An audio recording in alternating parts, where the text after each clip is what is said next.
કે ખૂબ જ દુઃખદ અને દુર્ભાગ્યપૂર્ણ ઘટના રાજકોટમાં બની છે. પણ દુઃખદ ઘટના રાજકોટમાં બની છે એટલી જ વાત નથી. ગુજરાતમાં વારંવાર ક્યારેક રાજકોટમાં, ક્યારેક અમદાવાદમાં, ક્યારેક સુરતમાં, ક્યારેક ભાવનગરમાં, ક્યારેક ક્યાંક સતત આવી ઘટનાઓ બનતી રહે છે. અને મહિનો દોઢ બે મહિના પછી સરકાર, ભાજપના લોકો અને ભાજપ સાથે મળેલા માણસો જનતાને આ દુર્ઘટનાઓ ભૂલાવી દેવા માટેનું ષડયંત્ર કરે છે. આમ આદમી પાર્ટી આજે એક અભ્યાસ કરીને, રિસર્ચ કરીને કેટલીક વાતો સામે લાવવા માગે છે. ગુજરાતમાં જે રીતે ભાજપના નેતાઓ અને સરકારી અધિકારીઓનું એક ભ્રષ્ટ ગઠબંધન થયું છે, અને આ ભ્રષ્ટ ગઠબંધનના પાપે વડોદરામાં હોડી ઊંધી વળી જાય છે, મોરબીમાં બ્રિજ તૂટી જાય છે, રાજકોટમાં આગ લાગી જાય છે, સુરતની અંદર આગ લાગી જાય છે. આ તમામ ઘટનાઓ, યા તો બોટાદમાં લઠ્ઠાકાંડ થઈ જાય છે, આ તમામ ઘટનાઓના મૂળમાં ભાજપના નેતા અને સરકારી અધિકારીઓનું ભ્રષ્ટ ગઠબંધન જવાબદાર છે. ગુજરાતમાં જ્યારે આવી ઘટના બની છે ત્યારે ગુજરાતની જનતાની આંખમાં ધૂળ નાખવા માટે, ગુજરાતની જનતાને છેતરવા માટે, પોતાના મળતિયાઓ, અધિકારીઓ અને ભાજપના નેતાઓને બચાવી લેવા માટે સીટ નામનું ષડયંત્ર ભાજપ સરકાર કરી રહી છે. આજે અમે બે ત્રણ વસ્તુ બાબતે જાહેર કરવાના છે કે છેલ્લા કેટલાય સમયમાં જે કાંઈ ઘટનાઓ બની, જેમ કે બોટાદમાં લઠ્ઠાકાંડની ઘટના બની, ત્યાર પછી સીટની રચના થઈ ગઈ, કોઈ ચમરબંધીને છોડવામાં નહીં આવે.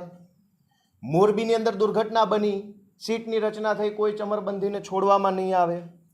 આપણને યાદ હશે કે દક્ષિણ ગુજરાતમાં રેલવેમાં ચાલુ ટ્રેન ગુજરાત ક્વીનમાં એક દીકરીનો બળાત્કાર થયો ને ચાલુ ટ્રેને ફેંકીને એની હત્યા કરી દેવામાં આવી. સીટની રચના થઈ, કોઈ ચમરબંધીને છોડવામાં નહીં આવે. વડોદરા હરણીમાં બોટકાંડ બન્યો, સીટની રચના થઈ, કોઈ ચમરબંધીને છોડવામાં નહીં આવે. ભરૂચની અંદર ભાજપ સર્જિત પૂર આવ્યું, હજારો કરોડો લોકોની પ્રોપર્ટીને નુકસાન ગયું, સીટની રચના થઈ, કોઈ ચમરબંધીને છોડવામાં નહીં આવે. ખેડાની અંદર ભાજપના નેતાઓ સિરપના નામે ઝેરી દારૂ વેચતા પકડાયા, લાખો લોકો લઠ્ઠાકાંડની અંદર ભોગ બને એવા પ્રકારની ઘટના ખેડામાં બની, સીટની રચના થઈ, કોઈ ચમરબંધીને છોડવામાં નહીં આવે. પંચમહાલ ગોધરામાં નીટની પરીક્ષામાં, NEETની પરીક્ષામાં ભાજપના નેતાઓ પેપર ફોડતા પકડાયા, સીટની રચના થઈ, કોઈ ચમરબંધીને હવે છોડવામાં નહીં આવે. વડોદરાની અંદર આપણે જોયું ચકચારી સામૂહિક દુષ્કર્મ થયું આપણે ગુજરાતની દીકરી ઉપર નવરાત્રી દરમિયાન, સીટની રચના થઈ, કોઈ ચમરબંધીને છોડવામાં નહીં આવે. રાજકોટની મારવાડી યુનિવર્સિટીના કેમ્પસમાંથી ગાંજો પકડાયો અને મુખ્યમંત્રીને ગૃહમંત્રીએ કીધું કોઈ ચમરબંધીને છોડવામાં નહીં આવે, સીટની રચના કરવામાં આવી આ ગાંજા પ્રકરણની અંદર. ત્યાર પછી ગુજરાતભરમાં થઈ રહેલી સરકારી અનાજની અંદર ચોરીની બાબતે સીટની રચના કરવામાં આવી, કોઈ ચમરબંધીને છોડવામાં નહીં આવે. ભાવનગરની અંદર અમારા નેતા યુવરાજસિંહે જે ડમી વિદ્યાર્થી કાંડ આખો પકડેલો, કેટલાય છોકરાઓને ડમી વિદ્યાર્થી તરીકે બેસાડીને સરકારી નોકરીમાં લગાડ્યા, એ ડમી કાંડની અંદર સીટની રચના થઈ, કોઈ ચમરબંધીને છોડવામાં નહીં આવે. ત્યાર પછી અહીંયા અમદાવાદના ઇસ્કોન બ્રિજ ઉપર તથ્ય પટેલે 9 લોકોને કચડીને મોતને ઘાટ ઉતાર્યા, સીટની રચના થઈ, કોઈ ચમરબંધીને છોડવામાં નહીં આવે. સૌરાષ્ટ્રની અંદર સૌથી મોટું મગફળી ચોરી કાંડ થયું, ભાજપના નેતાઓના નામ આવ્યા, સીટની રચના થઈ, કોઈ ચમરબંધીને છોડવામાં નહીં આવે. ત્યારબાદ દ્વારકા જિલ્લાના ખંભાળિયાના એક ખેડૂત ભાયાભાઈ આહિર ચોર લૂંટારાઓ કે પેલા છેતરપિંડી બાજુના ત્રાસથી આત્મહત્યા કરી ગઈ, એમની 2 દીકરીને રડતી આંખોનો વિડીયો આખા ગુજરાતે જોયો, સીટની રચના થઈ, કોઈ ચમરબંધીને છોડવામાં નહીં આવે. ત્યાર પછી પાટીદાર આંદોલનની હિંસા ઉપર પણ સીટની રચના થઈ, પંચની રચના થઈ, આખા ગુજરાતની અંદર ભાજપના મળતિયાઓએ પટેલોના ઘરમાં જઈ તોડફોડ કરી, બહેનો દીકરીઓને ગાળો આપી, સીટની રચના થઈ, કોઈ ચમરબંધીને છોડવામાં નહીં આવે. ત્યારબાદ ઉનાની અંદર દલિતોને મારવામાં આવ્યો અને આખી દુનિયાએ એની નોંધ લીધી, સીટની રચના થઈ, કોઈ ચમરબંધીને છોડવામાં નહીં આવે. ત્યારબાદ ગુજરાતના ઇતિહાસમાં ન બની એવી ઘટના સચિવાલયમાં, વિધાનસભાના કેમ્પસમાં પાટણના દલિત સમાજના આગેવાન ભાનુભાઈ પરમારે આત્મહત્યા કરી લીધી સરકારના વિરોધમાં, સીટની રચના થઈ, કોઈ ચમરબંધીને છોડવામાં નહીં આવે. ક્યાં ગયા? ગુજરાતની ભાજપ સરકારના માનીતા અને ખૂબ પસંદ એવા SK લાંગાના ભ્રષ્ટાચારનું પ્રકરણ આખા ગુજરાતમાં ગાજ્યું, સીટની રચના થઈ ભ્રષ્ટાચાર પ્રકરણમાં SK લાંગાના, કોઈ ચમરબંધીને છોડવામાં નહીં આવે. ત્યારબાદ નકલી સરકારી કચેરીઓ અમારા જે ચૈતરભાઈ વસાવાએ આખા ગુજરાતમાં ખોલી બતાવી, છોટા ઉદેપુરથી લઈ નર્મદા ભરૂચ જિલ્લામાં આદિવાસી વિસ્તારોની નકલી કચેરીઓ બાબતે સીટની રચના થઈ, કોઈ ચમરબંધીને છોડવામાં નહીં આવે. ત્યાર પછી જામનગરના પ્રખ્યાત વકીલ પલેજા સાહેબની ધોળે દાડે હત્યા થઈ, જામનગર બંધ રહ્યું, સીટની રચના થઈ, કોઈ ચમરબંધીને છોડવામાં નહીં આવે. એવી જ રીતે કચ્છના મુન્દ્રાની અંદર એડવોકેટ દેવજીભાઈની છરા જાહેરમાં હત્યા થઈ, કચ્છની અંદર ખૂબ જ ઉકળાટ થયો, સીટની રચના થઈ, કોઈ ચમરબંધીને છોડવામાં નહીં આવે. આવી રીતે જ્યારે ગુજરાતમાં ભાજપના કારણે, ભાજપના નેતાના કારણે, ભાજપના મળતિયા અધિકારીઓના કારણે કોઈ દુર્ઘટના બને, કોઈ હત્યા બને, કોઈ ક્રાઇમ બને, એટલે તાત્કાલિક બીજા દિવસે કોઈ ચમરબંધીને છોડીશું નહીં, સીટની રચના કરવામાં આવશે અને કડક કાર્યવાહી કરવામાં આવશે. આવી 500 સીટો બનાવવામાં આવી છે. જ્યારે ઘટના બને, સીટ નામનું તરકટ કરવામાં આવે, સીટ નામનું નાટક કરવામાં આવે અને ગુજરાતની જનતાને આ ભૂલવાડી દેવાનું ષડયંત્ર ભાજપના લોકો કરી રહ્યા છે. હું અહીંયા 500 સીટોનું લિસ્ટ આપી શકું એમ છું, પણ આ તો તાજેતરમાં હમણાં બનેલી ઘટનાઓનું લિસ્ટ આપ્યું. આટલી બધી સીટો બનાવ્યા પછી કઈ સીટની અંદર સરકારે એવી કડક સજા કરી કે ગુજરાતના ઇતિહાસમાં દાખલો બેસે? કોઈ પણ સીટમાં નહીં. સીટનું નાટક કરવાનું, 10-15 દિવસ મીડિયામાં હેડલાઇન આવે એવી રીતના કામો કરવાના અને પછી બધું જ ટાઢા પાણીએ ધોઈ નાખવાનું. આ સિવાય એક બીજી પણ મહત્વની વાત અમારા અભ્યાસમાં સામે આવી છે કે હમણાં જે સીટો બની છેલ્લા થોડાક દિવસમાં, જેમ કે બોટાદના લઠ્ઠાકાંડમાં જે સીટ બની, મોરબી દુર્ઘટનામાં જે સીટની રચના થઈ, રાજકોટના ટીઆરપી દુર્ઘટનામાં જે સીટની રચના થઈ, કે ગુજરાત ક્વીનમાં બેનનો સાથે બળાત્કાર થયો એ ઘટનામાં સીટની રચના થઈ, કે એ સિવાયની જેટલી સીટની રચના થઈ એમાં ભાજપના માનીતા અધિકારીની તમામ સીટોમાં નિમણૂક સુભાષ ત્રિવેદીની કરવામાં આવે છે. આવું કેમ થાય છે? ગુજરાતની અંદર સીટ તો એક તો છેતરપિંડી કરવા માટે જ બનાવવામાં આવે છે, કોઈ ન્યાય અપાવવા માટે કે ફાંસીએ ચડાવી દેવા માટે સીટ નથી બનાવતા. પણ છેતરવા માટેની સીટમાં તમને એક જ માણસ કેમ મળે છે?